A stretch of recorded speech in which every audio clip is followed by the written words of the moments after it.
Hello and welcome to St. Francis de Sales Parish. Here is our longtime parishioner and resident historian, Sally Raphel, to give you a short history of our parish. Hello and welcome to St. Francis de Sales Parish. A short 5 years ago, we celebrated our 150th anniversary of this particular building, the Stone Chapel, and the 50th anniversary as an independent parish, and the 25th anniversary of our worship center, which we will visit later. Prior to 1866, the Catholics of Abingdon, Harford County, Maryland, traveled to the Theodore Delmas house for baptisms, confirmations, and monthly mass by a priest from St. Ignatius in Hickory. There are records dating to 1847 when Archbishop Spalding confirmed 22 persons there. Despite the infrequent celebration of Mass, the residents never lost hope of having a church of their own. This dream came true by the generous gift of 4 acres of land at the top of the hill. It was deeded in 1865 by William Pinnell and his wife Mary. They were non-Catholics, and he was the owner of the nearby Harford furnace. He believed the Catholic Church would benefit his Irish and Czechoslovakian mill workers. The church was built in this particular building, in 5.5 months. By July 12, 1866, Cardinal Gibbons had laid the cornerstone. The first Mass was by Father O'Connor from Hickory, and it was at 5 a.m. on Christmas morning, 1866, with no pews and no heat in the building. The total capacity was 100 persons. A rectory similar to St. Mary's, Pilesville, was built in 1879 for the traveling priests, and the stained glass windows were added in 1999 along with an ornate marble altar. I point out one of the stained glass windows as being dedicated to Timothy Callahan. More about him later. This became a chapel for weddings and funerals in the 1980s. A renovated stone chapel was rededicated in 2001. We were first a mission church of St. Ignatius, and then with St. Stephen's from 1871 to 1964. A little less than 100 years after this building was erected, it was declared an independent parish by Cardinal Sheehan. Father Wolf was then the pastor.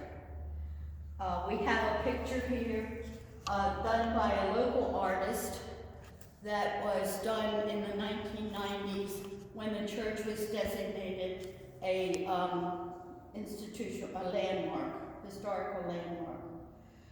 Okay, there have been 18 pastors, and only 5 pastors have been designated since it was an independent parish, 4 of whom are still living, and there have been 5 deacons. We'll now move to the cemetery. One such family is the 8 generations of the Callahan family, of which I'm a descendant. They have been staunch supporters through parish council, music liturgy, fundraising events such as chicken dinners, and many other efforts. Buried here we have Timothy Callahan, who died in 1894, and on the other side his son Patrick, the first to immigrate to America in 1870 from Ireland, and died in 1902. There are several others here that are members of the Callahan family. We have the worship center, which was erected 31 years ago under the direction of Father Tom Phillips.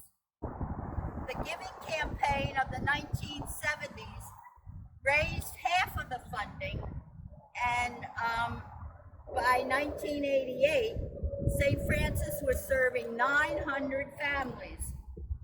The groundbreaking was April 1991, and it was dedicated September 1992. Now we can move inside. The beauty and vibrancy and spacious space of the worship center has been named by parishioners as conducive to hospitality and welcoming people. I'll now move over here to show you the parish St. Francis relic. In searching the church archives for the Jubilee year, I found the relic of St. Francis and commissioned a permanent case for it as a permanent display in the worship center. There have been 9 buildings or facilities associated with St. Francis de Sales Parish over the 155 years. We've seen 2 of them. We've seen the chapel or the church on the hill, and we've seen the worship center. The parish started as 4 acres, and in 1957, Monsignor Healy purchased 2 acres adjoining the right side of the church, and the Arthur Magnus family donated 6.5 acres in 1966. In 1977, Mr. Perverly sold St. Francis 5 acres, expanding the property to the present total of 16.32 acres. In the 1960s, a new rectory was needed and too costly. So a trailer was purchased for Father Wolf's rectory. Also, 2 decommissioned Quonset huts were purchased from the Naval Academy for $50 and transported from Annapolis to the parish grounds in a beer truck, and reassembled to form the shell of the first 20 by 100 foot hall to serve as much needed space. Since the congregation has grown, Father Wolf then built a multi-purpose center, which we'll move to now. So behind me is the multi-purpose parish center building that Father Wolf instituted at the cost of $205,000. It's called Kildoff Hall in honor of Eugene Kildoff, who was a patriarch and person of great and a pillar of the church. And so they designated the hall in the name of him. It opened in 1971 and was blessed in 1972 by Cardinal Sheehan.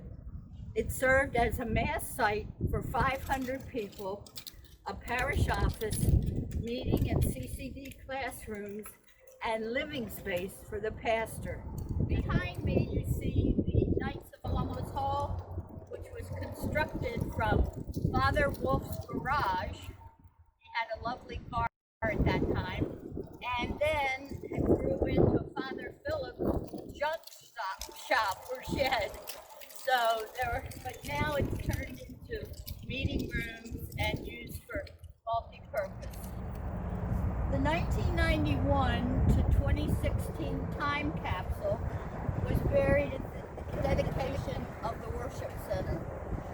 It was opened in 2016, and much to our surprise, it was completely full of books, wine, papers, and letters from the pastor, Father Phillips. For the new time capsule, 2016 to 2041, as you see with the marker here, and final building so far constructed by the parish is the Father Swiftner Education Center. It began with groundbreaking in 2001 and was dedicated by Cardinal Keeler in 2002. In conclusion, we have begun our countdown to the parish's next 100 years, and we all seek the inner peace which St. Francis speaks of by talking to God, being ourselves, and do that perfectly. We are a roll up your sleeves and do whatever it takes kind of people. Together we work, play, and pray as a family. Through good times and bad, we find our strength in our faith. We find our unity in each other. May our faith community grow in love and service.